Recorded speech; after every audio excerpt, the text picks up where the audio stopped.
The Lillooet area has a rich history of prospecting and mining going back to the 19th century. After the Fraser River Gold Rush, gold seekers returned to the Lillooet area to prospect for gold and other minerals. They would stock up on supplies at general stores such as Casper Fair's store. Prospectors played an important role in Lillooet history. Some local geographical features were named after well-known early prospectors such as Keary Peak and Keary Lake, which were named after prospector Harry Keary. Arthur Knoll and Joe Copeland found a quartz vein containing gold about 8 miles upstream by trail from where the Chinese first mined the banks of the Cayush Creek. They called their discovery the Golden Cache and Quat. The Bonanza Ledge lies on a ridge rising from Cayush Creek on an incline of about 50 degrees, and the Golden Cache lies on the opposite bank, was on a precipitous bluff almost 2,000 feet high. The mine closed after poor management and a robbery. In 1897 the mine was reopened but closed again in 1901, reopened in 1904, and finally abandoned in 1910. Although the life of these two mines was short, they helped fund discoveries in the Bridge River area by Arthur Knoll, Fred Kinder, and others that helped lead to the development of the Pioneer, the Lorne, and the Braylorne mines. After the Cayush Gold Rush, prospectors started other mines in the Lillooet area. Among them was the Brett Group mine, located on the mountainside at McGillivray Falls on Anderson Lake. The mine was in production from 1900 to 1904 and 1910 but produced only 21.4 kilograms of gold.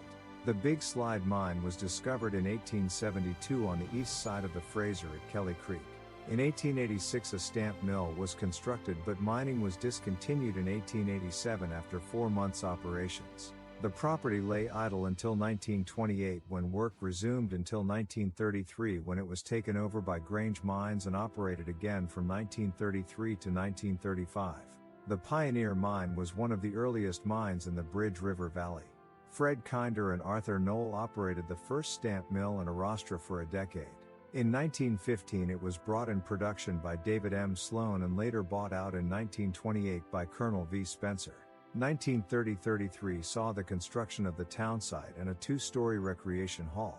Braylorne Gold Mines was formed in 1931 by Austin Taylor from the consolidation of various claims and mines adjoining the Pioneer mine, including the Bradian and the Lorne mines, hence the name Braylorne. In 1932, Braylorne poured its first ingot weighing 393 ounces worth $6,000 and paid its first dividend. Ore reserves in 1945 were estimated to be over 1 million tons. At one time the mine was described as the greatest lode operation in the world, and by 1948 its stock market value was $5 million.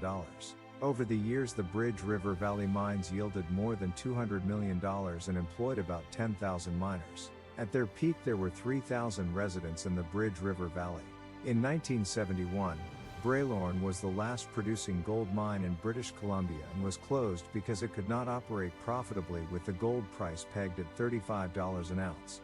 By 1971, the mine was a mile deep, and its workings spread in an underground maze of 100 miles. Rock temperature at the bottom was about 130 degrees. Upon closure the townsite was purchased by Marmot Enterprises with idea of developing a year-round recreational resort. The Minto mine and townsite was built by Big Bill Davidson and operated from 1934 to 1940, producing 17,558 ounces of gold and other minerals. By World War II, poor showings and the war brought the mine to a standstill. In 1941, about 24 Japanese-Canadian families were relocated to the Minto townsite.